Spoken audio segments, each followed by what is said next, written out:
मुंबईच्या पंढरीतल्या आवाजाची एवढी अपेक्षा नाही मला. मुंबईची पंढरी म्हणून ज्या विभागाचं नाव घेतलं ते म्हणजे ही भटवाडी आहे. आवाज कसा पाहिजे?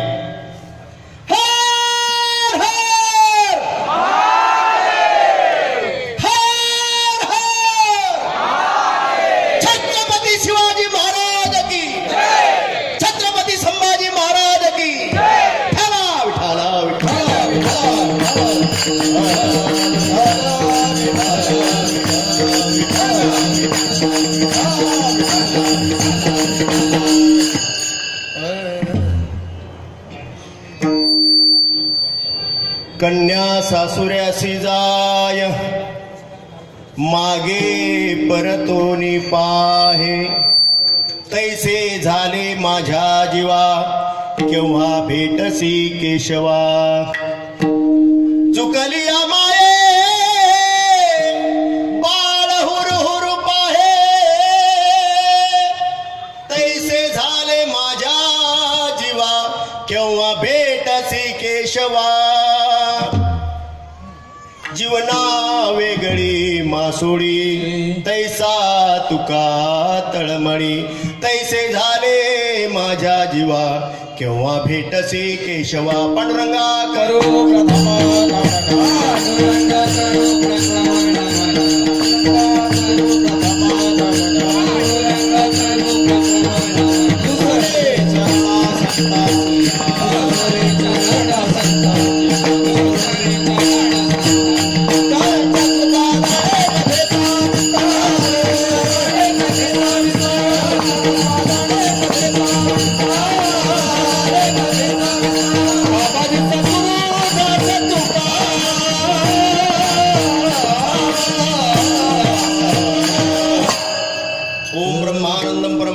केवलम ज्ञानमृतिम द्वंद्वातीतम गगन सदृशम तत्वमशादिलक्षम एकम नित्यविमलमचलम सर्वदे साक्षिभूतम भावातीतम त्रिगुणरहितम सद्गुरुं नमामि गुरुर्ब्रह्मा गुरुर्विष्णु गुरुर्देव महेश्वरा गुरु साक्षात परब्रह्म तस्मै श्री गुरुवे नमः नमिला गणपती माऊली सारजा आता गुरुराया दंडवत गुरुराया चरणी मस्तक ठेविले आपल्या स्तुतीला द्यावी मते ओम नमो ज्ञानेश्वरा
सासुऱ्यासी जाये मागे परतोनी पाही तैसे झाले माझ्या जीवा केव्हा भेटसे केशवा. प्रस्तुत प्राप्त प्रसंगी उपस्थित तुम्हा सर्व श्रोते सज्जन माता पित्यांच्या सेवेकरता निवडलेला भंग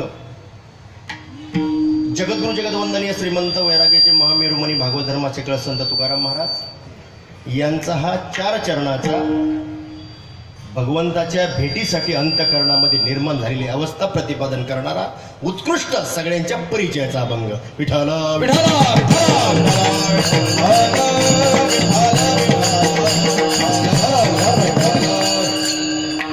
सेवेला सुरुवात करण्यापूर्वी थोडासा पर्यायाचा तो म्हणजे असा, आज या ठिकाणी मुंबईतील पंढरी म्हणून ज्या विभागाचा उल्लेख केला जातो ती म्हणजे भटवाडी. आणि या भटवाडी परिसराचे नेते आदरणीय दीपक बाबा हंडे यांचा जन्मोत्सव, वाढदिवस नाही म्हणायचा, आपण भारतीय माणसं आहोत, जन्मोत्सव. आणि त्यानिमित्तानं पंचक्रोशीतील अखिल वारकरी समाज आणि अंतःकरणापासून दीपक बाबावर प्रेम करणे सर्व मंडळी आपणा सर्वांच्या सहकार्याने जन्मोत्सवानिमित्त कोण काय कार्यक्रम करतं, कोण काय कार्यक्रम करतं, परंतु एका भटवडीचा आदर्श मानावा लागेल की आज साहेबाच्या वाढदिवसानिमित्त अखंड हरिनाम सप्ताह होतोय.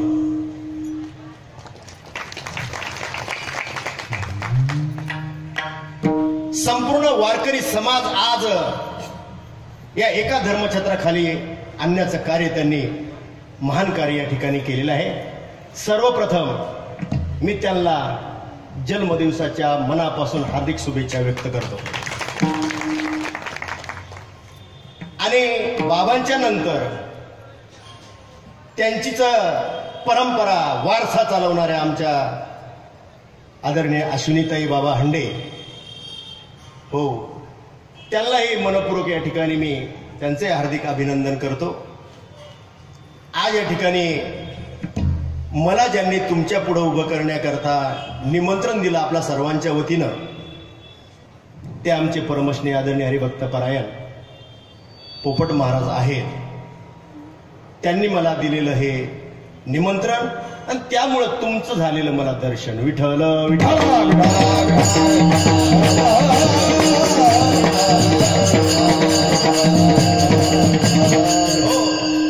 या ठिकाणी आल्यानंतर मी भारावून गेलो बाबा. गंधर्वासारखं गायन करणारी सर्व तुम्ही गायक मंडळी, आणि मला वाटते स्वर्गामध्ये इंद्राने असाच मृदुंग वाजवला असावा असे मृदुंगाचार्य आज माझ्या साथीला आहेत. म्हणजे एकूण कीर्तनाची जी काही व्यवस्था आहे, गायनाचार्य मृदुंगाचार्य, ही व्यवस्था आज नंबर 1 ची आहे. त्याचबरोबर कीर्तनकाराच्या आवाजाला आवाज देणारी सिस्टीमची जी व्यवस्था आहे, हा ती 1 नंबरची. मी त्या सिस्टीमवाल्याला या ठिकाणी धन्यवाद देतो. त्याचबरोबर अखंड हरिनाम सप्ताह कसा असावा याचं नियोजन आणि प्रयोजन ज्या कमिटीने केलं, त्या कमिटीचे मी मनापासून हार्दिक अभिनंदन करतो. एकूण अखंड हरिनाम सप्ताहाची आजच्या दिवसाची व्यवस्था 1 नंबरची आहे. सर्वप्रथम मी आपल्या या व्यवस्थेला मानाचा मुजरा करतो. परंतु सज्जन हो, तुमची व्यवस्था नंबर 1 ची आहे, पण मी आज अवस्थेवर बोलणार आहे. हो, व्यवस्था नंबर 1 ची आहे, पण अवस्था जर त्या पद्धतीचं जर निर्माण झाली नाही तर त्याकरता एक मी उदाहरण देतो. एकुलत्या 1 मुलीचं लग्न ठरलं. सदाशिव पेठमध्ये 25 कोटीचा राहायला बंगला आहे.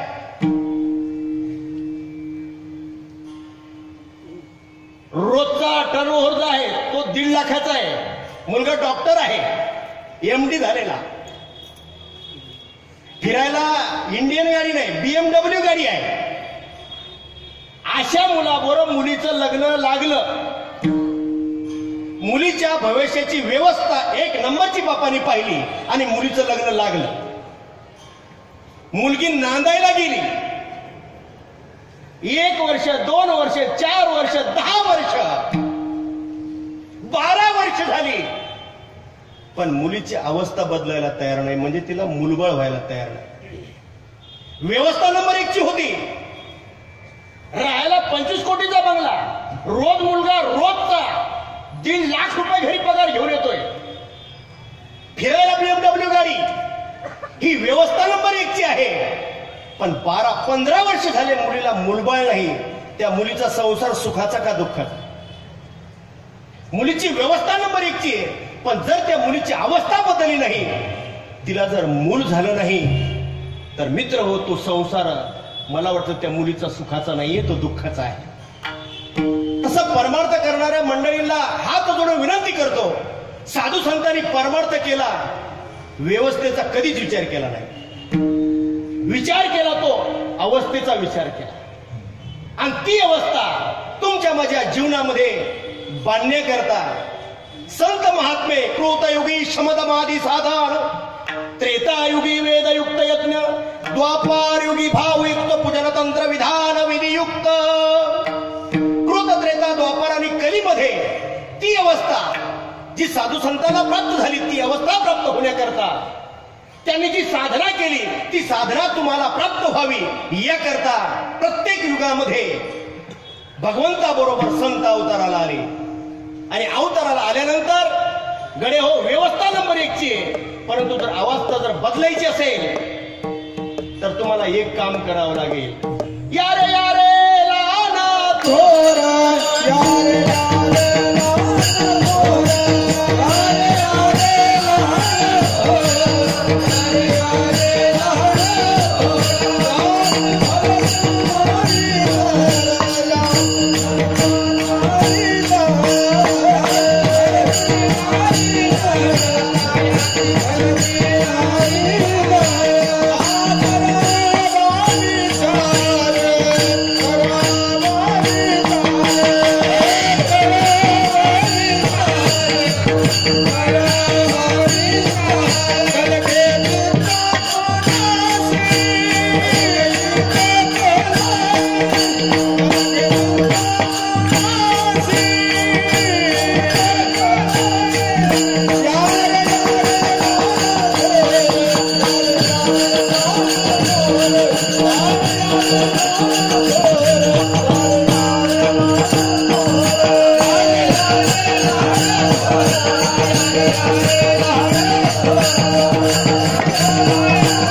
विचार करा.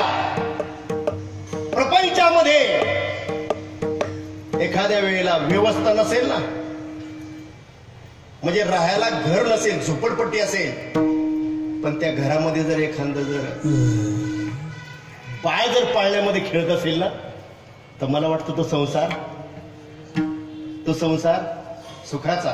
म्हणजे व्यवस्था नसू द्या प्रपंचामध्ये, अवस्था पाहिजे.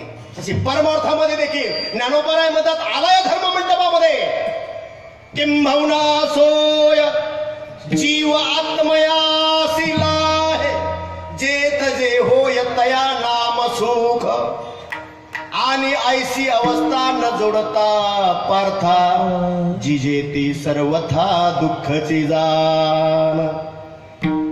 आलात व्यवस्था नंबर 1 ची आहे, पण ज्ञानोबराय सांगतात त्याप्रमाणे जर अवस्था निर्माण झाली नाही तर मग परमार्थ आपला खऱ्या अर्थानं फलीभूत होणार नाही. आणि आपला परमार्थ फलीभूत होण्याकरता महाराज परमार्थामध्ये सर्व साधू संतांनी अवस्थेला प्राधान्य दिलं व्यवस्थेपेक्षा. सांगा ना, आळंदीमध्ये ज्ञानोबराची काय व्यवस्था होती? काय व्यवस्था होती ज्ञानोबराची?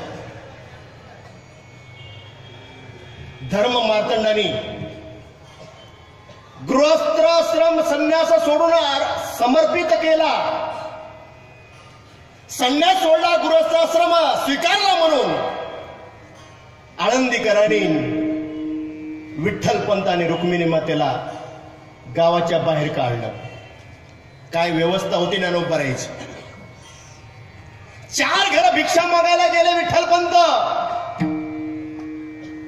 तर महाराज दरवाजे दार बंद केले आळंदीकरांनी.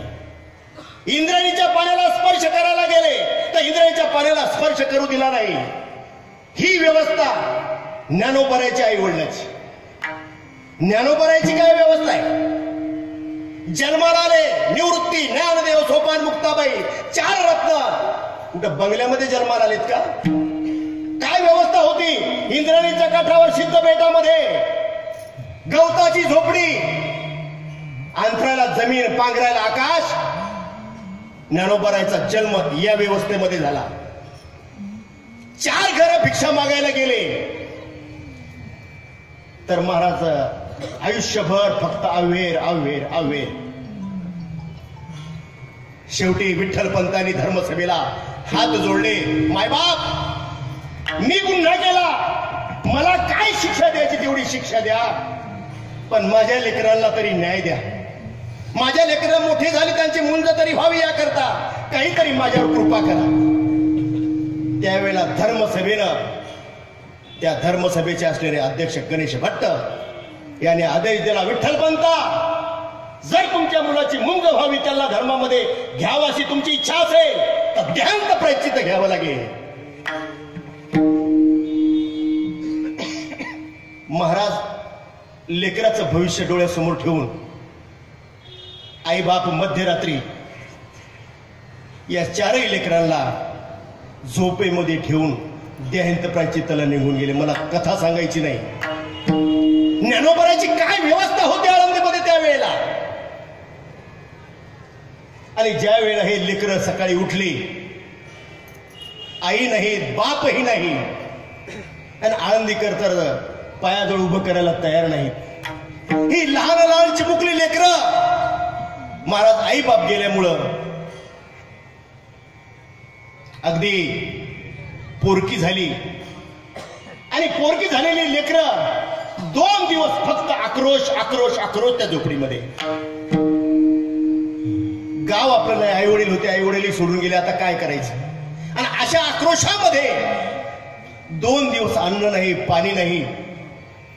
मुक्ताला आणि सोपानाला ज्ञानदादा म्हणतो निवृत्तदादाला, दादा तुम्ही या लेकराला सांभाळा, 2 दिवस झाले काहीच अन्न नाही, पाणी नाही यांच्या पोटामध्ये. मी जातो आता आळंदीमध्ये, आई बाबांनी घेतलं तर देहांत प्रायश्चित्त, आता तरी आपली ही मंडळी व्यवस्था करतील. मी जातो भिक्षा मागण्याकरता, हे 2 लहान लहान लेकरं तुम्ही सांभाळा. माऊलीने झोळी घेतली आणि आळंदीमध्ये ज्या वेळेला माऊलीचा आळंदीमध्ये पाऊल पडला, हे लोकांनी पाहिलं. धडाधडा धडाधडा दार बंद झाली, दार बंद झाली.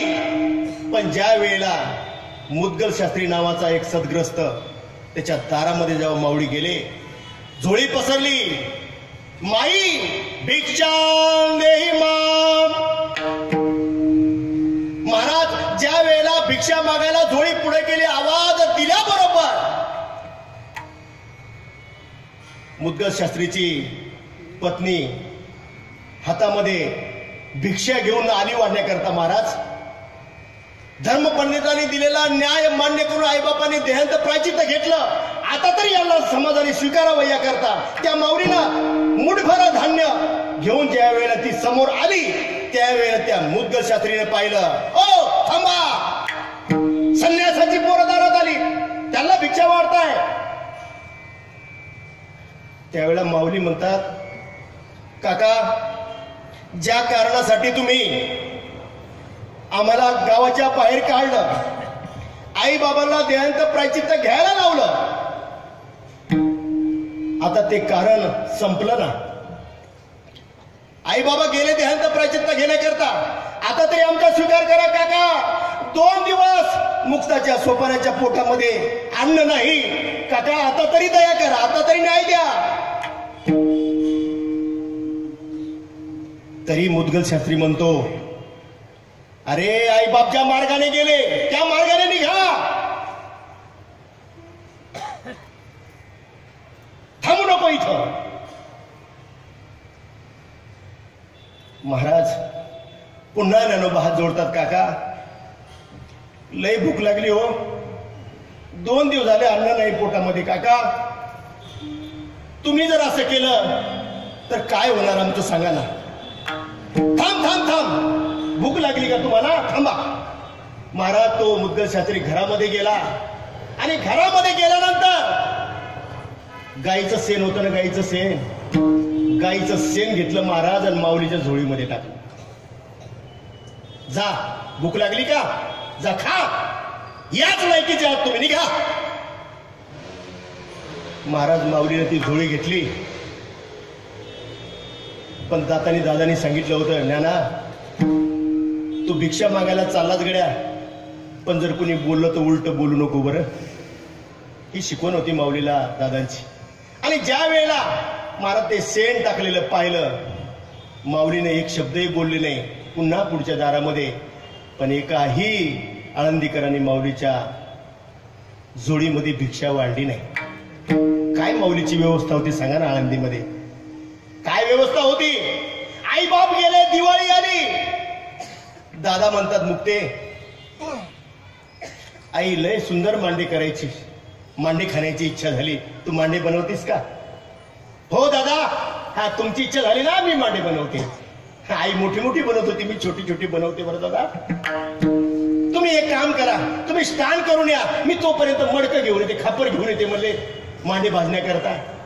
म्हणून मुक्ता आळंदीमध्ये आली। मी कशा करता सांगतोय सगळं? काय व्यवस्था होती ज्ञानोबारायची? व्यवस्था नव्हती महाराज। मांडे मागण्या करण्याकरता मडकं मागायला गेली, खापर मागायला गेली मुक्ता। जात असताना विसोबा खेचराने घोड्यावरून पाहिलं, सांगितलं ए कारटे कुठे निघालीस? काका दादाला आईची आठवण झाली, मांडे खाण्याची इच्छा झाली, म्हणून कुंभारवाड्यामध्ये चालले खापर आणण्याकरता। अरे तुम्ही संन्यासाची लेकरं, तुम्हाला मांडे खाण्याची इच्छा होते का? मारा तो थांबला आणि रस्ता घोड्यावरून ताडताड कुंभारवाड्यात गेला, सगळ्यांना सांगितलं खबरदार संन्यासाच्या पोराला खापर द्याल तर, आणि निघून गेला महाराज तो विसोबा खेचर।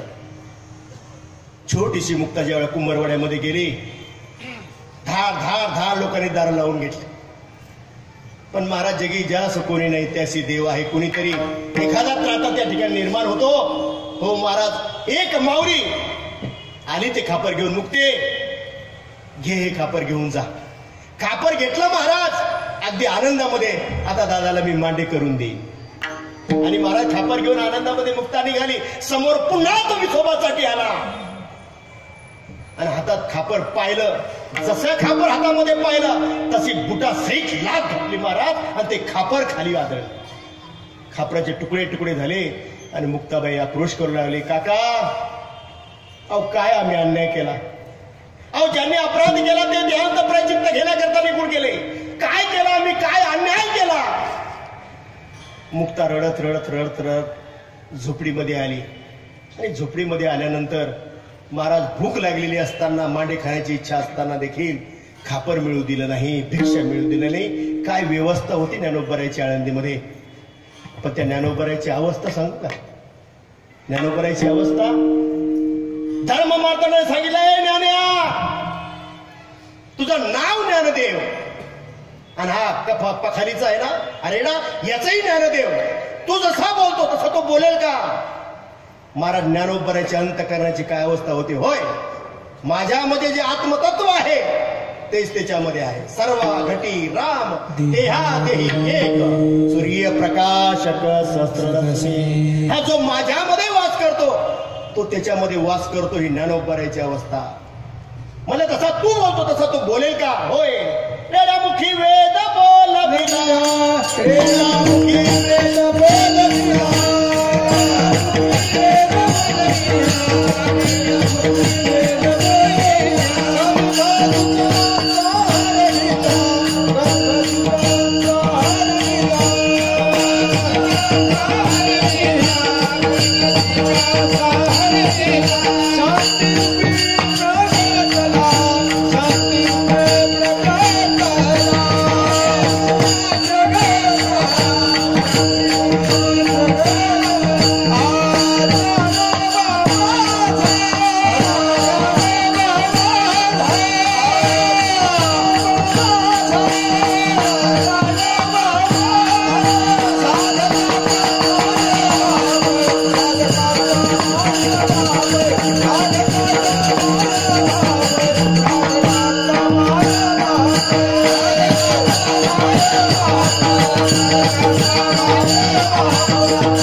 रूप प्रगटला ज्ञानोबा माझा.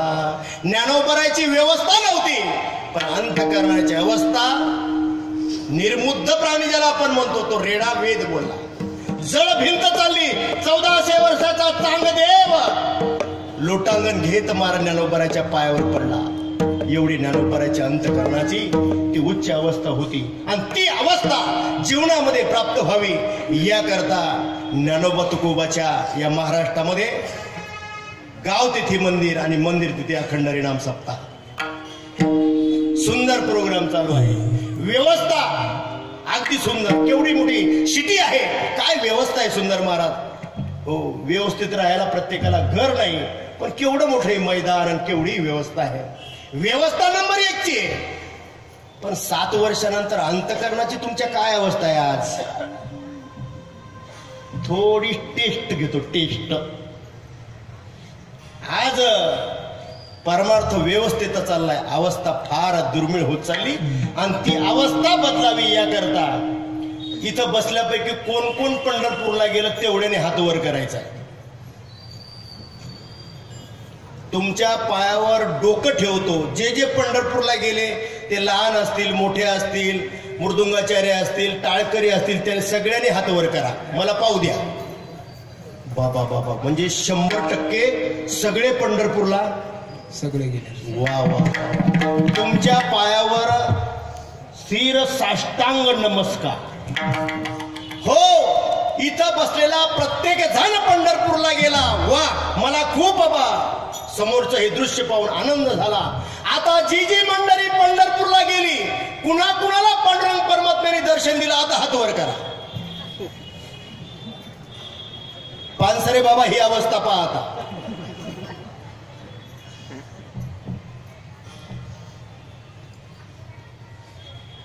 मुंबईची पंढरी, हो ही भटवाडी. पंढरपूरला कोण कोण गेलं, सगळेच गेले. पण पंढरपूरला गेल्यानंतर पांडुरंगाचं दर्शन कुणा कुणाला झालं. तुमच्या डोक्यावर तुमच्या पायावर डोकं ठेवतो. तुम्हाला ज्ञानोबराची शपथ आहे. एकदा हात वर करा. ज्यांना ज्यांना पांडुरंग भेटला. विठ्ठल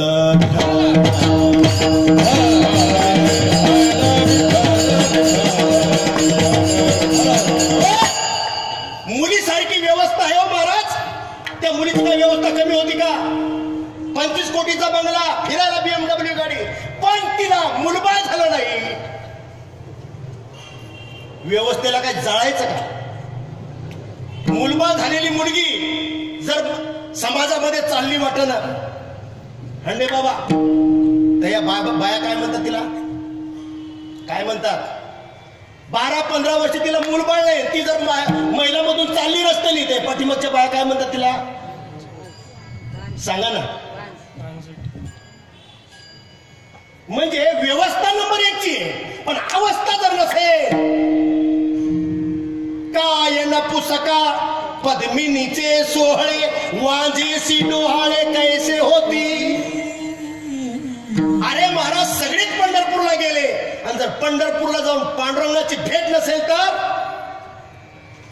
मला सांगा, लग्न केलं आणि त्या मुलीला जर नवरदेव भेटला नाही तर प्रपंच होईल का. होईल. तुमच्या भागात होईल. अरे लग्न ज्याच्या करता केलं तो जर पती भेटत नसेल तर जसा त्या पतिव्रतेचा प्रपंच होऊ शकत नाही, तसा भक्ती करणाऱ्या भक्ताला जोपर्यंत पांडुरंग परमात्मा भेटत नाही तोपर्यंत तुमच्या परमार्थाची सुरुवातच नाही. जा विठ्ठल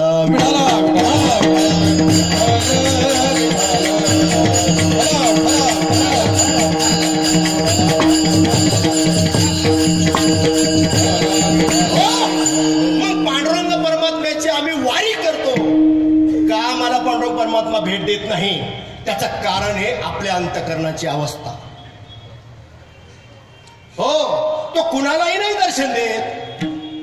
पांडुरंग परमात्मा लाखोच्या संख्येने वारकरी निघतो पंढरपूरला, पण तो आतापर्यंत कुणाकुणाला भेटला महाराज. आणि तो भेटावा याकरता जोपर्यंत तुकोबराच्या अंतःकरणामध्ये अवस्था जी निर्माण झाली ती निर्माण होत नाही तोपर्यंत तो आपल्याला भेटत नाही. पाहणं तुकोबरायचं चरित्र जरा, काय व्यवस्था होती तुकोबरायची. एक पत्नी अन्न न करता मेली, दुष्काळ पडला, खायला अन्न नाही, व्यवस्था नव्हती महाराज. पण तुकोबाराची अवस्था. तेव्हा आवली म्हणते सावकाराच्या घरी गेली, अहो लेकरं भुकेली तर पडतायत, काहीतरी या तुकोबाराला काहीतरी काम लावा. महाराज गावच्या सावकाराने तुकोबाराला काम दिलं. कोण तुकोबारा? तुकाराम तुकाराम नाम घेता का पेय. अरे यम थरथर कापत होता तुकोबाराचं नाव घेतल्याबरोबर. त्या तुकोबाराला महाराज आवरीनं सांगितलं, सावकाराच्या कामाला पाठवलं. काय करायला? मले जेवारीवरचे पाखरं हाकरण्याकरता.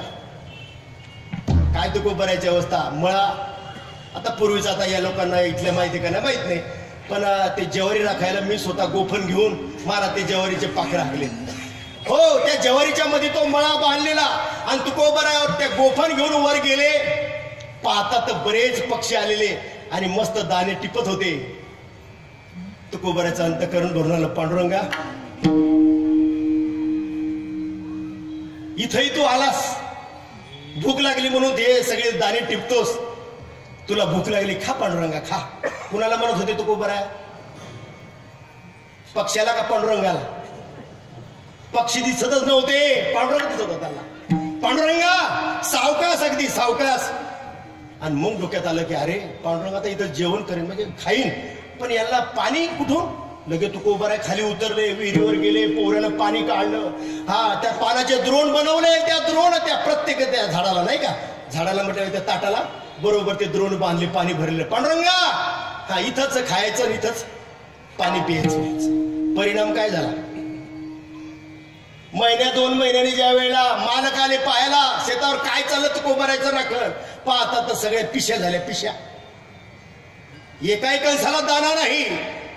तुकोबाराची व्यवस्था नव्हती, पण अवस्था काय होती महाराज? हो, पक्षी नाही ते तरी प्रत्यक्ष माझे पांडुरंग परमात्मा आहे महाराज. तुकोबाराची अशी अवस्था. पण एवढी अवस्था होती, अन्न करता बायको मेली, घरामध्ये खायला अन्न नाही. रात्र दिवस भजन, कधी गोरावडा, कधी भंडारा, तर कधी भामगिरी. पण एवढं होऊनही भगवंत दर्शन देत नाही. एवढं होऊनही दर्शन देत नाही. तुकोबाराचं अंतःकरण सारखं तळमळ होतं. पांडुरंगा अरे जाळूनी संसार बैसवला अंगणी. अरे भगवंता संसार जाळून टाकला, आता दारात आलो, अरे आता तरी भेट दे. पण महाराज भगवंत भेट देत नाही. तुकोबाराचं अंतःकरण सारखं कळवळत होतं. तुकोबाराच्या अंतःकरणाची अवस्था तुमच्या अंतःकरणाला स्पर्श व्हावा याकरता उदाहरण देतो गड्या. एक कुटुंब हे पंढरपूरची जी वारी करणार, पण 7-8 वर्ष मूलबाळ नाही म्हणून पांडुरंगाच्या समोर पदर पसरला. पांडुरंगा अरे 8-10 वर्ष वारी करतोय, एखादं तरी दे. आणि महाराज पांडुरंग पावतो बरं का, पांडुरंग पावतो. जे वारीला येत असतील म्हणजे त्यांना नक्की अनुभव. महाराज भगवंताने कृपा केली आणि त्या दोघांच्या पोटी एक रत्न, कन्या रत्न भगवंताने दिलं. महाराज वारी सफल झाली, मुलगी झाली, घरामध्ये आनंद उत्सव. हा, मुलगी झाल्यानंतर तुमच्याकडे काय वाटतात? काय वाटतात? बर्फी. ती पेढे वाटू लागली मावशी. हो, ती मुलगी आणि मुलगा, तिला काही कळतच नव्हतं, एवढा आनंद झाला होता. सगळ्या गावाने पेढ्यावर, सगळीकडे आनंदी आनंद आहे. महाराज त्या माऊलीला आनंद, त्या वडिलाला आनंद झाला, घरामध्ये आनंदाला उधाण आलं. आणि अशा आनंदाच्या प्रसंगामध्ये 1 वर्ष 2 वर्ष गेले, लेकरू मोठं झालं, 3 वर्ष झाले आणि माय महाराज देवाघरी निघून गेली. माय देवाघरी निघून गेली. 3 वर्षाची लेक. आता कसं 3 वर्षाच्या लेकराला सांभाळायचं? मनाशी जाणते माणसं म्हणले, भाऊ लग्न कर, त्या मुलीला आई होईल आणि तुझ्याही संसाराचा गाडा हाकण्याकरता तुलाही जोडीदार होईल, तेव्हा तू लग्न कर. महाराज लग्न म्हटलं की त्या बापाच्या समोर ती मुलगी यायची. अरे जर मी लग्न केलं तर माझ्या लेकीचं काय होणार? म्हणून बापाने लोकांनी भरपूर सांगितलं, पण बाप मात्र ऐकत नव्हता. रोज सकाळी उठायचा, त्या लेकीला आंघोळ घालायचा, अरे तिची वेणी फेनी करायचा, जळकी पाळकी व्हायला भाकर करायचा, भाजी करायचा, डबा भरायचा, दप्तर घ्यायचा आणि शाळेमध्ये नेऊन घालायचा.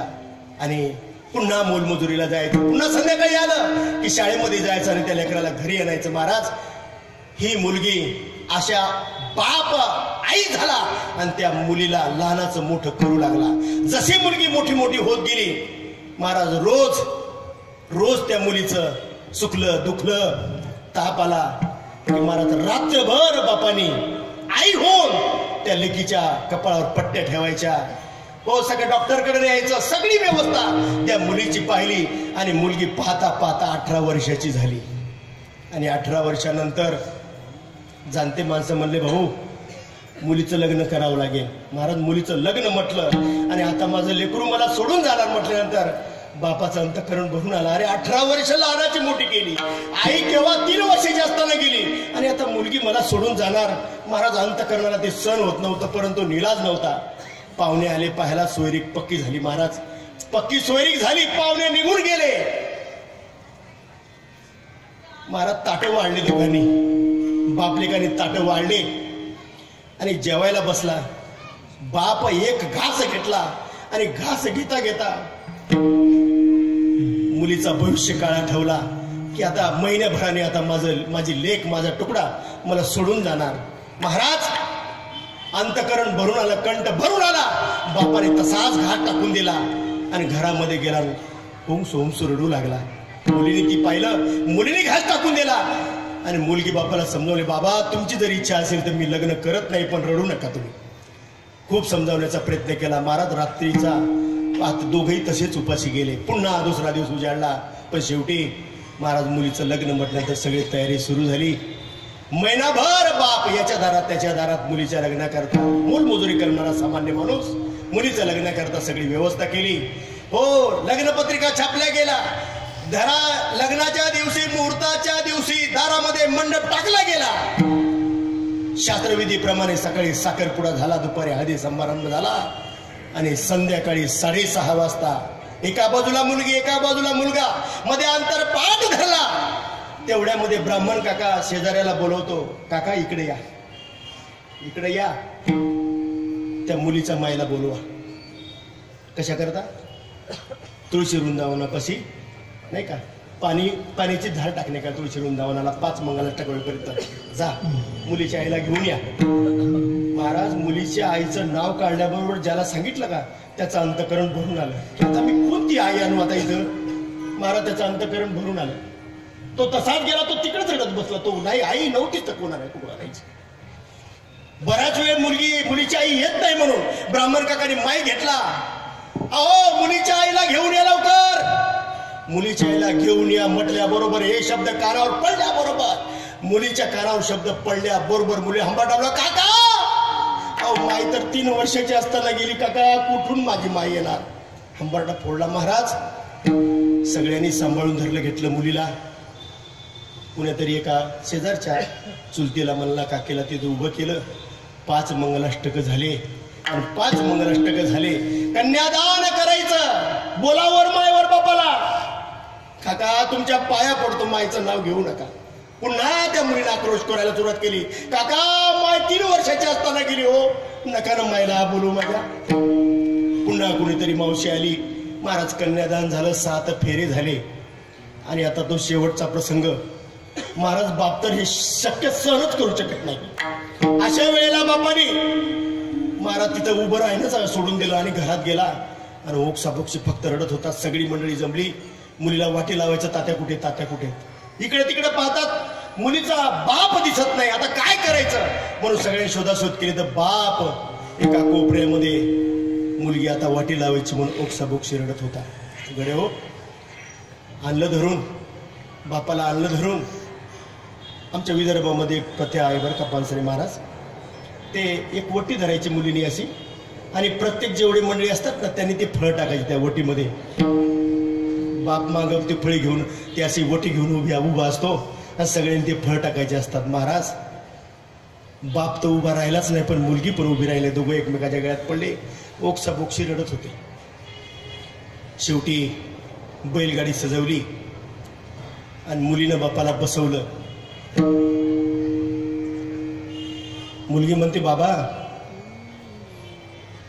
बाबा मी जाते पण तुम्ही उपाशी नका राहू बरं. बाबा आता आई नाही. बाबा आता मी चालले पण तुम्ही उपाशी राहू नका बाबा. अंतःकरण मुलीचं भरून आलं. बैलगाडीवाल्याने बैलाचे कासरे हातामध्ये घेतले आणि बैलगाडी महाराज माहेर सोडून सासरला निघाली. मुलीच्या अंतःकरणाचा महाराज बांध फुटला. त्या मुलीची काय अवस्था आहे अभंगाचं पहिलं.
कन्या सासुऱ्यासी जाय मागे परतूनी पाहे तैसे झाले माझ्या जीवा केव्हा भेटसी केशवा. रात्रंदिवस तू खूप बरा आहे देवा. अरे संसार जाळून टाकला, संसाराच्या नावे घालून शून्य वाढता पुण्य धर्म केला देवा. अरे संसार धुईला मिळवला तरी देवा तू भेट देत नाहीस. तू खूप बरा रात्रंदिवस देवाचा धावा करायची पण पांडुरंग परमात्मा भेट नाहीत महाराज, देत नाही परमात्मा. रात्रंदिवस धावा केला पण कधी भंडाऱ्यावर रात्रंदिवस दिवस अन्न नाही पाणी नाही, भगवंताचं भजन करायचं पण तरी देखील महाराज पांडुरंग परमात्मा भेट देत नाही. तुकोबरायची अवस्था वाढत गेली हो. आणि ती अवस्था कुठपर्यंत गेली. एक मुलगी वारकरी घराण्यातली लहानपणापासून आई वडिलांबरोबर वारी करायची आणि वारी करता करता महाराज 18 वर्ष झालं आणि लग्न करून दिलं. आणि मुलगी ज्यावेळेला लग्न करून सासरी गेली ना त्यावेळेला आषाढीची वारी जवळ आली. ते सासऱ्याला म्हणते, मामाजी मी वारीला जाऊ का? ए बाई, तू सासरवासी नाहीस, हे वय काय वारीला जायचं आहे काय वय? आमच्या इकडे ती परंपरा नाही म्हणली, वारीला वगैरे जायचं नाही. तिनं सासूला विनंती केली, सासूबाई तुम्ही तरी सांगा ना, मला वारीला जा. माझ्या वडिलाच्या घरी होते, मी वारी करत होते, मला वारीला जा. मला वर्षभर माहेराला पाठवू नका, पण मला वारीला पाठवा. मला सासूबाई म्हणते, बाई माझं काय चालते, नवऱ्याला विचार तुझ्या. नवरा म्हणतो, आई वडील जे म्हणतात ते मला मान्य करावं, मी नाही पुढे जाऊ शकत. महाराज तिघांनी सांगितलं, बाई तुला वारीला नाही जाता येत. महाराज वर्ष गेलं, 2 वर्ष गेले, पण वारी आली की त्या माऊलीला मात्र सारखी आठवण त्या पांडुरंगाची असायची. पण ज्या वेळेला पांडुरंग प्रसन्न झाला तिच्या त्याच्या अंतकरणापासूनच्या वारीला आणि मुलगा झाला, त्यावेळेला घरामध्ये आनंदी झाला. मुलगा 2 वर्षाचा झाला आणि 2 वर्षानंतर महाराज तेव्हा ती म्हणते, अहो आता तरी जाऊ द्या ना, पांडुरंगाच्या कृपेनं काय कमी दिलं पांडुरंगाने. हो तुमच्या घरी म्हणले स्वर्ग नांदतोय ना, एक काम करा, मला वारीला जाऊ द्या. अहो हे 2 वर्षाचं लेकरू मी माझ्या आईकडे ठेवते, नाही तर सासूबाई तुम्ही सांभाळा, मला वारीला जाऊ द्या एवढ्या वेळा. महाराज घरामध्ये आनंद आहे म्हटल्यानंतर सासू म्हटली, बाई तुझं मुलगा मी सांभाळते, जा काय हरकत नाही. आमच्या सुरेखाताई सारखं लहान लहान लेकर महाराज सासूकडे टाकायचे आणि वारीला जायचं. काय असेल वारीमध्ये हो, पण वारीमध्ये जे आहे ना महाराज ते कुठंच नाही, कुठंच नाही ते. महाराज सासूनं ते मुलगा घेतलं आणि ही मुलगी वारीला जाण्याकरता माऊली ज्ञानराजाच्या पालखी सोहळ्यामध्ये आळंदीमध्ये दाखल झाली.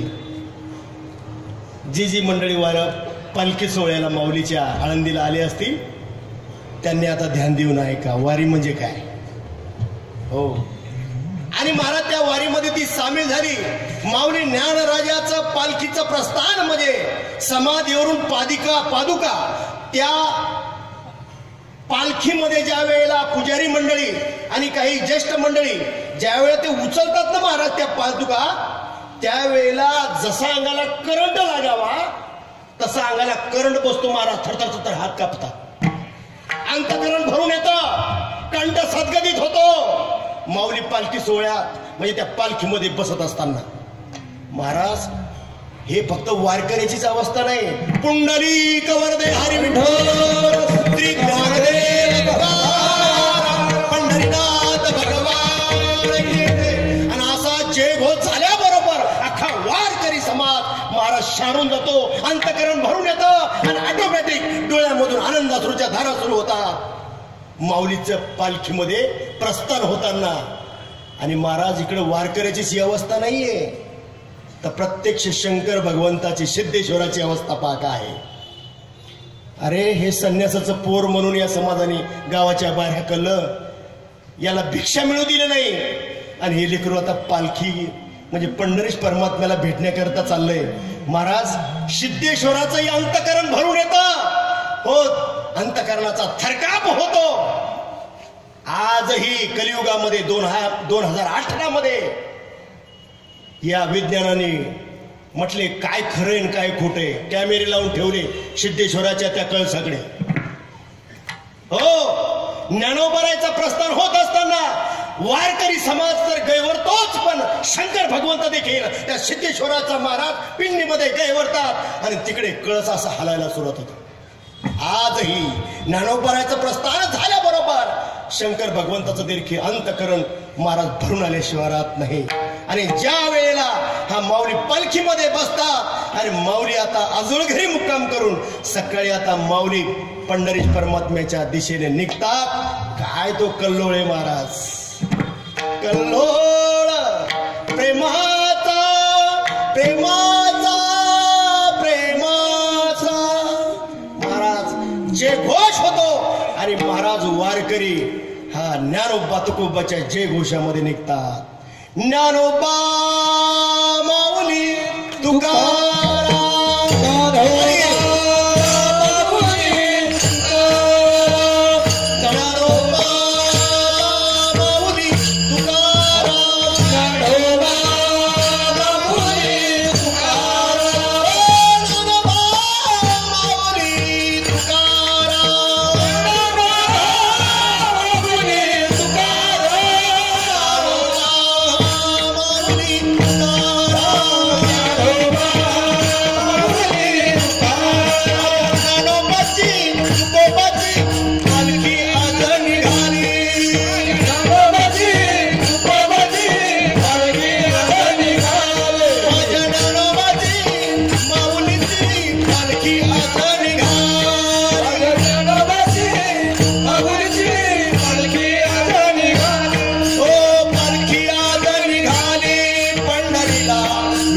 विठुरायाच्या हो रायाच्या दर्शनाला पालखी आज निघाली पंढरीला विठुरायाच्या हो रायाच्या दर्शनाला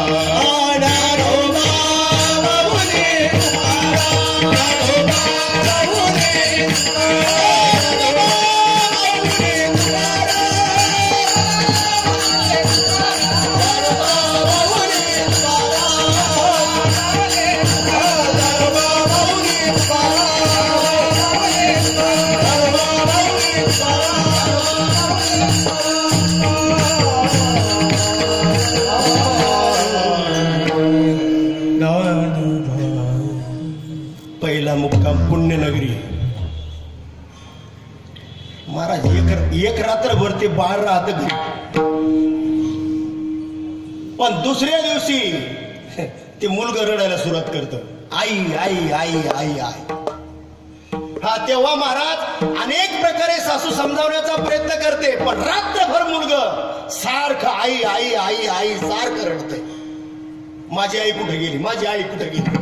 रात्रभर सासूला झोप नाही, सासऱ्याला झोप नाही, हा नवऱ्यालाही झोप नाही, रात्रभर रडतंय. काय करायचं, शेवटी यांनी ठरवलं आता हे पोरगे तिच्या जवळ देऊन टाक. महाराज उचलतात त्या मुलाला आणि पुण्याच्या मुक्कामी सकाळी, हे बाई हे तुझं पोरगण, तुला कसं जायचं ते ठरव. शेवटी गावच्या लोकांना सांगतात बाळ चाललंय तिच्या बरोबर, तिला सांभाळून न्या. बरं महाराज ती मुलगी त्या लेकराला घेते हो जवळ. वारीच्या वाटेनं महाराज काय भाग्यवान आई वडील असतील, एवढा लेकरं घेऊन वारी करतात हो. आपले लंगोटे बाबाचं पोरग होतं एवढंच हो. ते घेऊन महाराज वारीला मुलगी निघाली आनंदामध्ये. आता वारीमध्ये काय व्यवस्था आहे तसं पाहिलं तर काय व्यवस्था आहे, हे वरून चर्र धारा पावसाच्या चालतात, मरणाचा पाऊस खाली नाही का, वर खाली पाऊस वर पाऊस. भूक लागली की काय व्यवस्था आहे वारकऱ्याची, सगळी तयारी असते बरं का दिंडी करायची.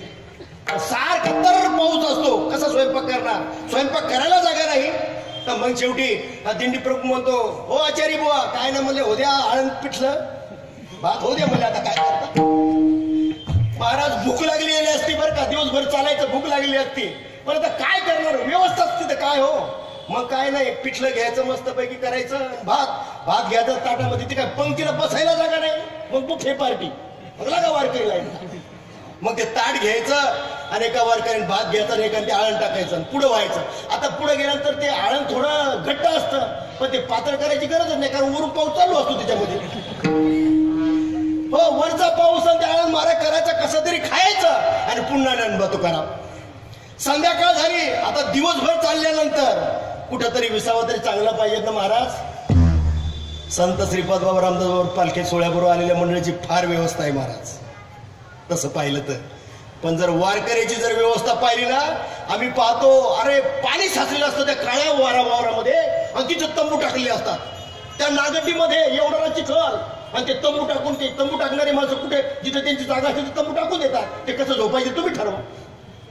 महाराज दिवसभर चालायचं, संध्याकाळी झोपायचं त्या एवढे चिखल, कसं झोपायचं. मग या झाडाच्या फांद्या त्या झाडाच्या फांद्या टाकायच्या आणि त्याच्यावर खाली तार टाकायच्या आणि त्याच्यावर बिछाना टाकायचा. काय झोप लागते सांगाव तुम्हाला. अरे इकडे श्रीमंताला गोळ्या खाऊन लागत नाही झोपा. हा महाराज व्यवस्था नसते, पण काय अंतकरणाची अवस्था असते महाराज वारकऱ्याच्या. ती अवस्था जीवनामध्ये प्राप्त व्हावी याकरता तर माझे जीवीची आवडी पंढरपुराने नगुडी.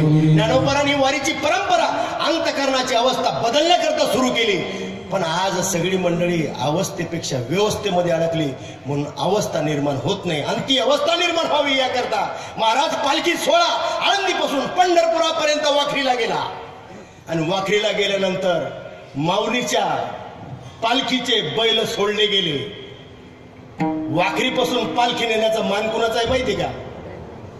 ज्याच्या गळ्यात माळी नाही, वडार समाजाची माणसं महाराज, काळे काळे कुट्ट असे तगडेच्या तगडे, आणि तो माऊलीचा तो दोर घेतात खांद्यावर आणि माऊलीचा पालखी सोहळा पंढरपुराच्या दिशेने निघतो. महाराज ते दृश्य पाहायला गेला तुम्ही, हा तुम्ही कधीच असं म्हणणार नाही की आपला रिक्षाचा धंदा बुडतो आणि आपल्या नोकरीचा पगार बुडतो. एकदा ते दृश्य त्या सोहळ्यामध्ये एकदा चालल्यानंतर महाराज गेले. महाराज त्या आनंदाचा सोहळा, सगळे संत पंढरपुरामध्ये दाखल झाले आणि प्रदक्षिणा करता करता काय महाराज तो ज्ञानोबा माऊली तुकाराम भजन चाललंय आणि ते सगळे वारकरी ते रंगलेले. तेवढ्यामध्ये ते लेकरू कडेवर त्या मुलीच्या त्या ताईच्या ते आता ते वारकरी नसतात असे मस्त ते लेकरू पण टाकेतात असं उड्या मारतंय. मग तेवढ्यामध्ये ती म्हणतो मला खाली नाचू दे, खाली नाचू दे मला. ते लेकरू म्हणते कडेवरच. आता ती आई नसते पण त्याला नाचवलं. मग तिनं काय केलं, सोडलं तिला खाली. महाराज सोडलं, आनंदामध्ये चाललं. जसा मागून घोळका आला हो, जसा घोळका आला तसा सगळे वारकरी एकावर आणि महाराज सगळा तो तिथं चंगरीला झाली. ती लेकरू एकीकडं आणि आई एकीकडं. मला सांगा एवढ्या आनंदाने गेलेली माय त्या लेकराला घेऊन तो वारीसाठी गेली, पंढरीशाचं दर्शन राहिलं आणि लेकरू चुकलं. आता एवढ्या लाखोच्या समाजामध्ये कुठं लेकरू गेलं हो काही पता लागला नाही. आणि माय कोणत्या दिशेने गेली काही पता नाही. लेकरू रडतं मायच्या करता आणि माय रडती लेकरा करता. तेवढ्यामध्ये पोलिसांनी पकडलं, त्याला घेतलं आणि पोलीस स्टेशन मध्ये नेलं. त्याला बिस्किट दिलं. ते खाईल का? खाईल नाही. आई आई आई आई करून ते टावा फोडते. तुकोबाराय म्हणतात हा पंढरीश परमात्मा मला भेटावा या करता त्या लेकरासारखी माझी अवस्था झाली. पांडुरंगा मला केव्हा भेट देशील? अभंगाचं तिसरं चरण. चुकलिया माये चुकलिया माये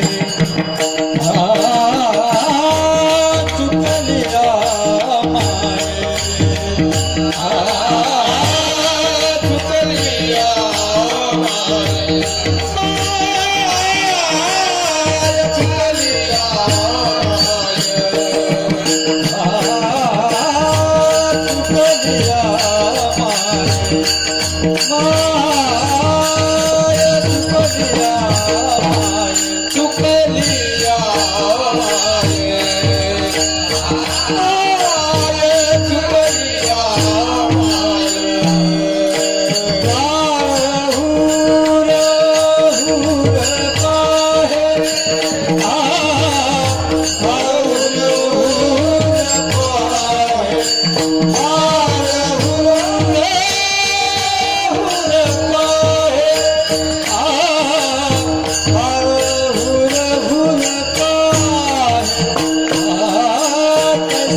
तैसे झाले. हे वारकरी मंडळी तैसे झाले. झालं झालं ते मुलासारखी अवस्था झाली. पांडुरंग मला भेट द्यावे या करता. तैसे झाले माझ्या जीवा. त्या मुलीसारखी अवस्था झाली. चाललाय परमार्थ. फक्त व्यवस्थेचा परमार्थ चालत नाही भगवंताकडे. अवस्था पाहिजे. तो कुंभाराची अवस्था होती. त्या मुलीसारखी अवस्था झाली. पांडुरंगा कधी भेट देशील? त्या लेकरासारखी अवस्था झाली. मा आई कधी भेट देशील? महाराज एकदा समजा आई मुलाला नाही भेटली ना तर ते एखाद्या वेळेला गप्प राहील. मुलगी एकदा सासरला गेली ना पहिल्यांदा रडेल, दुसऱ्यांदा रडेल, नंतर ती सुद्धा गप्प बसेल. पण मासा पाण्यातला काढल्यानंतर तो जसा पाण्याशिवाय राहू शकत नाही तुकोबरा देवाशिवाय राहू शकत नाही अशी अवस्था अति उच्च कोटीची तुकोबरायची झाली. अभंगाचा शेवट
अभिनंदन. पण तैसे झाले मास झालं का? जीवना वेगळी मासोळी. पाण्यातून मासा काढल्यानंतर तुपात राहतो का? तुपात पाण्यापासून वेगळा केलेला मासा जसा तडफडतो तशी तडफड पांडुरंगाने भेटावी, दर्शन द्यावं यात करता तुकोबरायची झाली. महाराज अशी ज्या वेळेला तुकोबरायची अवस्था झाली त्यावेळेला प्रत्यक्ष पांडुरंग परमात्मा माझ्या विठोबाचा प्रेम भाव, विठोबाचा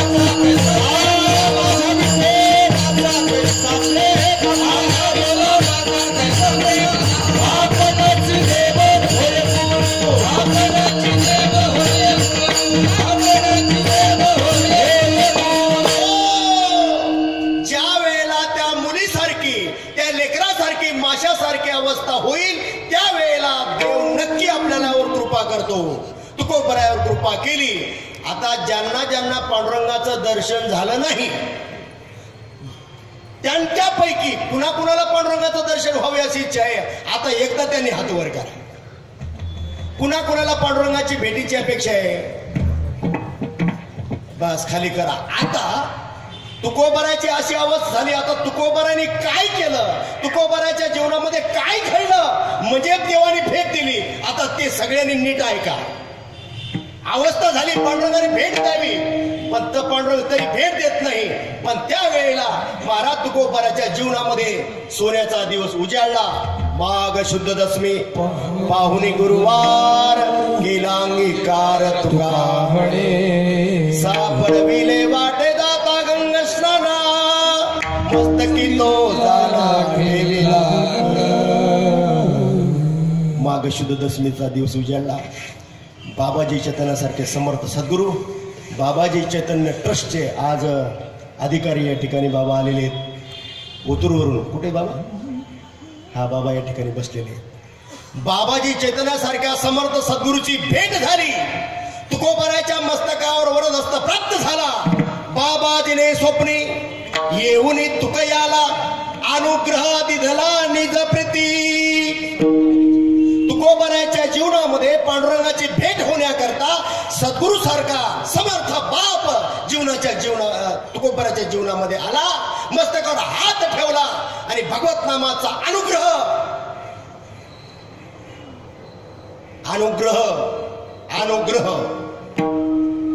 ओम नमो ज्ञानेश्वरा करुणा करा दयाळा. तुमचा अनुग्रह लाधलो. सगळेच म्हणतात अनुग्रह लाधलो, पण अनुग्रह म्हणजे काय तुकोबराला त्या दिवशी कळालं. मुख्य महाविष्णू चैतन्याचे मूळ संप्रदाय फळ तेथून या. मुख्य महाविष्णू पासून आलेली गुरु परंपरा राघवा चैतन्य, केशवा चैतन्य, बाबाजी चैतन्य. बाबाजी चैतन्याने ज्या वेळेला तो अनुग्रह दिला, महाराज अनुग्रह दिल्याबरोबर भगवंताचं दर्शन तुकोबरायला झालं बरं का. हो, चुकलेलं मूल ज्या वेळेला त्या बाजारामध्ये आई आई आई करत आणि अचानकपणे त्याची आणि आईची भेट व्हावी. चुकली या माय पुता संकटी एकाएकी बहुकाळे झाली भेटी. तेने ओरडे घालून मिठी आणि वार चाले रुदान. शांतीब्रह्म एकनाथ महाराज भागवतामध्ये म्हणतात चुकलेली आई आणि मूल ज्या वेळेला काही काळानंतर भेटतात मग काय आनंदाला महाराज उदाहरण त्या लेकराच्या आणि त्या आईच्या. तसं तुकोबराला मस्तकावर हात ठेवला, अनुग्रह प्राप्त झाला. भगवत नामाचा परिणाम अंतकरणामध्ये तुकोबराच्या अनुभवाला आला. आज महाराष्ट्र मान्य करतो का नाही मान्य करतो मला याच्याशी काही कर्तव्य नाही, पण तुकोबराय म्हणतात मला अनुभवाला कंठी प्रेम दाटे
प्राप्त समर्थ सद्गुरू बाबाजी चैतन्याची भेट झाली. भगवत नामाचा अनुग्रह प्राप्त झाला आणि महाराज ज्या पंढरपूरला पांडुरंगाचं दर्शनाकरता तुकोबराय गेले तो पंढरी परमात्मा हृदयामध्ये काया ही पंढरी आत्मा हा विठ्ठल.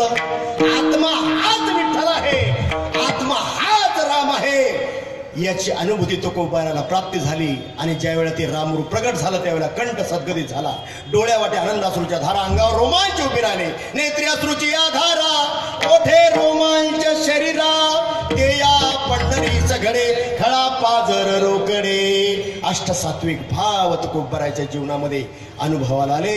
आणि महाराज हीच अवस्था तुमच्या जीवनामध्ये जोपर्यंत प्राप्त होत नाही तोपर्यंत वारी सफल नाही, तोपर्यंत गाथा पारायण सफल नाही, तोपर्यंत ज्ञानेश्वरीचं पारायण सफल नाही. आणि ही अवस्था प्राप्त व्हावी याकरता महाराज तुकोबरायने हो कधी भंडारा, कधी गोरावडा, कधी भामगिरी, पण गोरावड्यावर भामगिरीवर नाही ती अवस्था प्राप्त झाली. ज्या दिवशी सद्गुरू भेटले, अनुग्रह प्राप्त झाला, त्यावेळेला ही अवस्था प्राप्त झाली. गडे हो, आपल्या जीवनामध्ये काही करा, पण जोपर्यंत सद्गुरूची जीवनामध्ये भेट होत नाही तोपर्यंत शक्य नाही. माझं मत नाही, तुकोबराय म्हणतात सद्गुरू वाचोनी सापडे ना सोय धरावे ते पाय. कधी मधी इथं तर गोड पेंड खातय.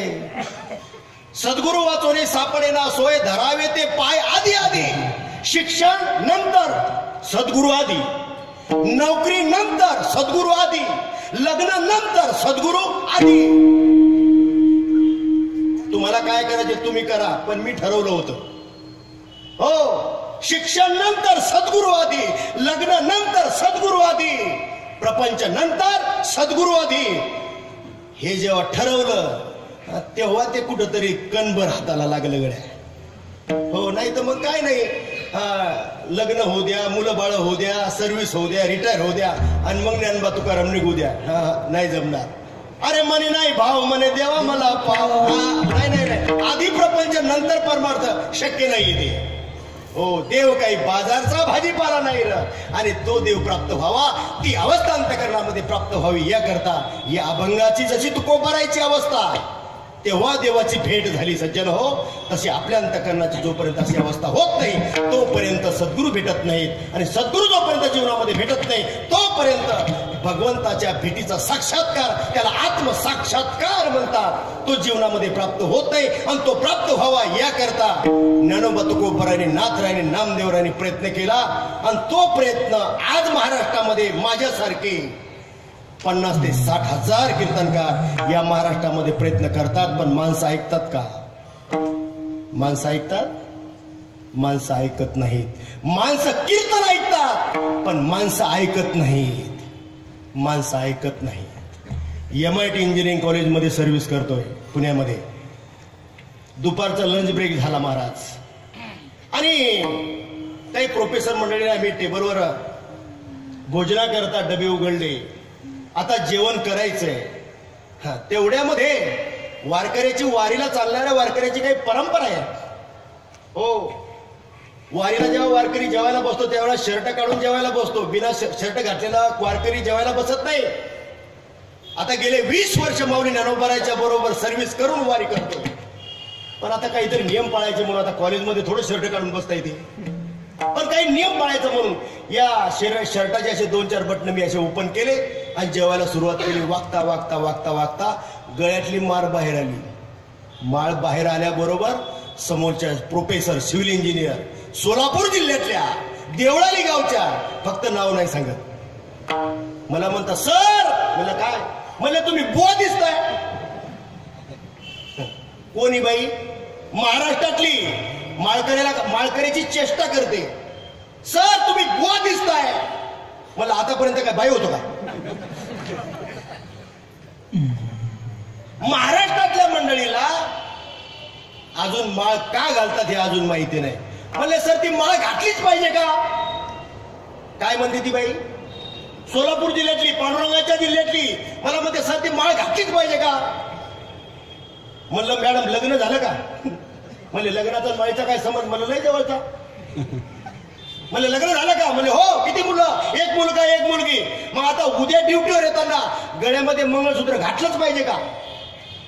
म्हणले मंगळसूत्र जर गळ्यात नाही घातलं तर तू बुवा घरात घेईल का? तुटका प्रपंच करायचा, गळ्यामध्ये मंगळसूत्र पाहिजे. मग माझ्या पांडुरंगाचा परमार्थ करायचा, गळ्यामध्ये हे मंगळसूत्र नको का? माझं मत नाही, माझं ऐकूच नका तुम्ही. तुळशी माळ गळा गोपीचा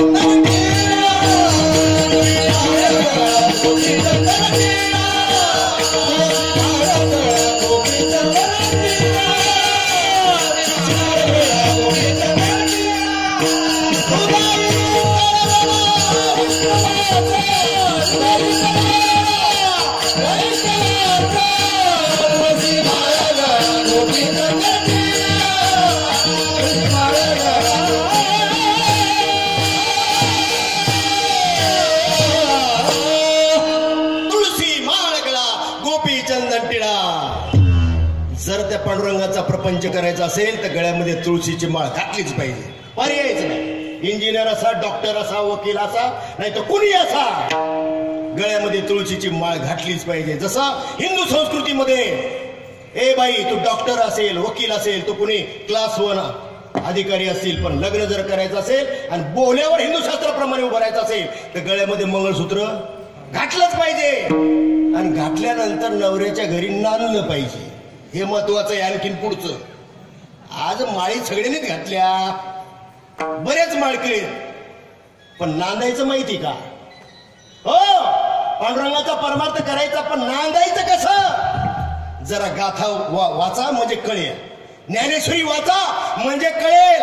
आणि वाचून ऐकून जर नाही कळलं तर मग आमच्या सारखाचा सोंगा पकडा. हे बुवा लय टमाटमा बोलत होता, गुरु करावा बळकट, त्याचे धरावे मनगट, त्याला प्रश्न विचारावे 2, आधी मी कोण मग देव कोण. गाथा वाचून, ज्ञानेश्वरी वाचून जर पांडुरंगाचं दर्शन झालं नसेल तर ज्याला झालं त्याचं मनगट पकडा. निवृत्तीनाथाने गैरीनाथाचं पकडलं, ज्ञानोबराय निवृत्तीनाथाचं पकडलं, महाराज नाथरायने जनार्दन पंताचं पकडलं, रामकृष्ण परमहंसाचं शरणागती स्वामी विवेकानंदांनी केली. गडे हो, परमार्थ करा, पण मनाच्या मार्गाने चालत नाही. मनोमार्गे गेला तो तेथीची मुकला, हरी पाठी स्थिरावला तोची कन्या. मनाच्या मार्गाने चालत नाही. हा समोर हा ज्यांनी ती प्रचिती घेतली, ज्यांची ती अवस्था आहे, त्या अवस्थेच्या प्रचिती प्राप्त असलेल्या महात्म्याची आपण शरणागती करावी. तुकोबाराने बाबाजी चैतन्याची केली. आता तुम्ही करायची का नाही ते तुम्ही ठरवा. विठोबार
शेवटचे 7 मिनिटं, 1 मिनिट वेळ जाणार नाही आपला. 2 मिनिटामध्ये अभंगाप्रमाणे अवस्था निर्माण झाली. तुकोबाराच्या म्हणण्याप्रमाणे सद्गुरूची शरणागती केली. भगवंताचं दर्शन नक्की होईल. हे जर तुम्हाला कीर्तनात नाही कळलं तर उद्या तुमच्या मुलाचं लग्न करत असताना तो ब्राह्मण काका काय म्हणतो जरा त्याकडे लक्ष द्या, म्हणजे तुम्हाला कळेल की आजच्या कीर्तनकाराने काय सांगितलं ते तुम्हाला उद्या लग्नात कळेल. ज्या दिवशी तुमच्या मुलाचं लग्न करण्याकरता वरबाप म्हणून, वरमाय म्हणून तुम्ही त्या लग्न मंडपामध्ये उपस्थित असाल, त्यावेळेला ब्राह्मण काका भगवंताच्या भेटी करता तुम्ही काय करावं हे लग्नाच्या दिवशी सांगतो. हे वरबापा, वरमाय, ओ नवरीबाई, देव भेटावा याकरता काय करावं लग्नाच्या दिवशी संस्कृतीने सांगितलं. पण आयुष्य निघून जातं तरी देव भेटत नाही, आणि देव भेटावा याकरता लग्नाच्या दिवशी योजना केली हो संस्कृतीने. अंतरपाठ धरला आणि ब्राह्मण काका सांगतो, ऐका मंडळी, सावधान, जर तुम्हाला देव भेटावा, देव स्वरूपाची प्राप्ती व्हावी असं जर वाटत असेल तर एक काम करा. आता सावध सावधान समय, म्हणजे चपला घेऊन निघायचं करू नका, नाहीतर सावध वसाला निघता घराकडे. काय सांगते ब्राह्मण काका, याच्याकडे जरा टकुऱ्यात लक्षात ठेवा. आता सावध सावधान समय, साधा समीप पैसे.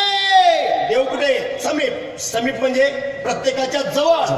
देव आपल्या प्रत्येकाच्या जवळ आहे. तैसा हृदयामध्ये मी राहू, असता सर्व सुखाचा राम की भ्रांतासे कामू विषय. राम प्रत्येकाच्या जवळ आहे, तो भगवंत तुमच्या जवळ आहे. सावधान, फक्त सावध व्हा आणि सावध होऊन हे शेवटचं चरण ऐका आणि त्याप्रमाणे जीवनाचा प्रवास करा. कोणतं चरण?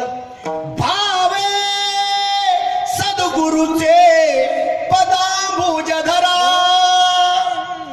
चित्ती स्मरा आदरे तो पक्षी कुलदेवता वधुवरा, कुर्या सदा मंगलम शुभमंगल.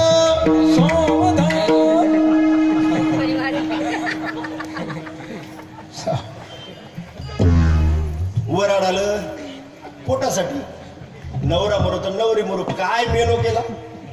वराड मंडळीची काय अवस्था आहे. हो, वराडाला पोटासाठी, नवरदेवाला नवरीसाठी, आणि आपण आलो अजून सद्गुरू केला. लग्नाच्या दिवशी सांगितलं का नाही आजीबाई?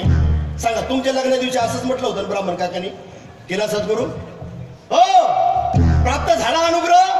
आणि जोपर्यंत सद्गुरू नाही तोपर्यंत अनुग्रह नाही, आणि अनुग्रह नाही तोपर्यंत भगवंताचं दर्शन नाही. ही खूणगाठ पक्की आजच्या अंतःकरणामध्ये आजची बांधून घ्या आणि उद्यापासून जरा परमार्थ करताना सावध होऊन परमार्थाच्या मार्गाने चला. कारण मार्ग दावून गेले आधी दयानिधी संत देण्याची पंथी चालू जाता, न पुढे गुंता कोठे काही. आणि हा संताचा सरळ मार्ग ज्यांच्या जीवनामध्ये प्राप्त झाला, महाराज हत्ते या मार्गाने सुखी झाले.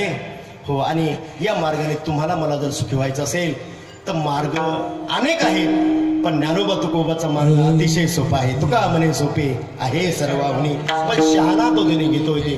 या मार्गाने आपण चालूया गड्या. आणि म्हणून हा मार्ग या भटवाडीमध्ये, या परिसरामध्ये अतिशय जोमाने चालावा याकरता हो आदरणीय बाबांनी हा अखंड हरिनाम सप्ताह सुरू केला. तुम्ही आम्ही खेळीमिळी गदारोळे आनंद, हा आनंद आपल्या जीवनामध्ये प्राप्त व्हावा असा त्यांचा प्रयत्न आहे. आणि त्या प्रयत्नाला आपण सगळ्यांनी प्रतिसाद देऊया. आणि असाच अखंड हरिनाम सप्ताह 7 वर्ष नाही तर आपण जिवंत असेपर्यंत चालावा. आणि हा भगवत स्वरूपाचा आनंद आपल्या जीवनामध्ये सदोदित आपल्याला प्राप्त व्हावा अशी मी अंतःकरणापासून भगवंताची चरणी प्रार्थना करतो. आणि पुन्हा एकदा आदरणीय बाबांच्या वाढदिवसानिमित्त त्यांना मनापासून शुभेच्छा देतो. आणि झालेली सेवा सर्व पुन्हा एकदा गायनाचार्य महाराज मंडळी. आता एकाचं नाव घेतलं माऊली तर दुसऱ्याला वाटेल माझं काय नाही घेतलं. तुम्ही सगळे माझेच आहात. हा, मृदुंगाचार्य महाराज एक बदलले दुसरे आले तुमच्याही चरणी. त्याचप्रमाणे माझ्या बरोबर वारीला आळंदी ते पंढरपूर बसणारे सगळे वारकरी, माझे सगळे सवंगडी, आता किती नाव घ्यावं, सगळे समोर बसलेत. सगळ्यांच्या चरणी माझ्या माता भगिनीच्या चरणी सेवा समर्पित करतो. आणि बोलता बोलता एखादा शब्द जर मुखातून वेळा वाकडा गेला असेल त्याबद्दल सर्वांची क्षमा मागतो. झालेलं कीर्तनरूपी पुष्प भगवंताच्या चरणी समर्थ सद्गुरू सच्चिदानंद श्रीपाद बाबा रामदास चरणी अर्पण करतो. आणि या ठिकाणी सेवेला विराम देतो.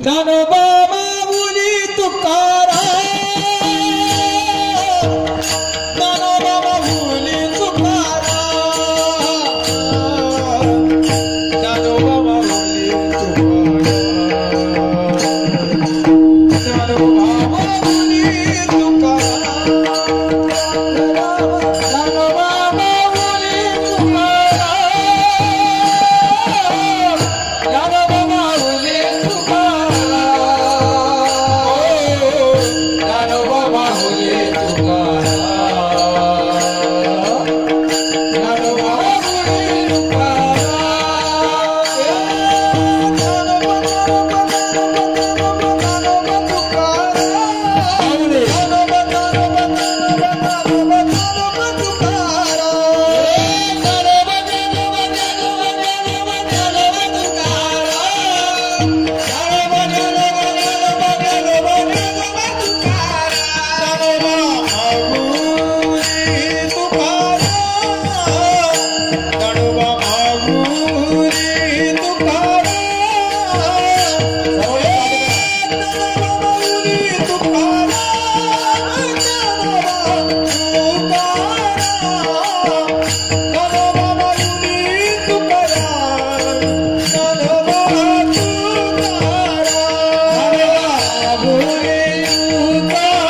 Hey,